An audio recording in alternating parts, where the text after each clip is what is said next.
So guys, good afternoon. Rin naman ta, mga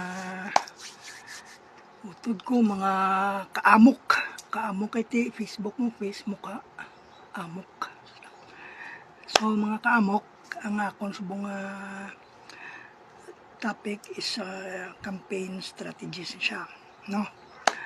So ano ang, especially sa propaganda or anong mga tips?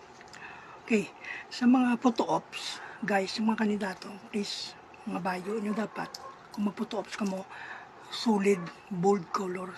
Kaya nga, para post ka mo ma-identify. Mga checkered na, mga flower, na siya.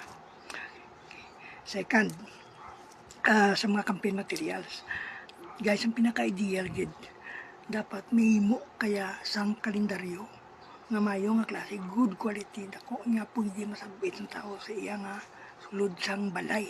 Okay? Picturein mo da, kag sang pamilya ni mo, kag may message ka da, kag ipinasuralize mo ya, ngalanan mo sa message sa muna sa babaw sang message ka, Madison Stalong, perma mo. Diri sa taya, sa pamilyaran, perma. I-personalize. So at least, mo na ba siya ni mo kung kailangan mo mga kandidato. Okay guys, mula nanay.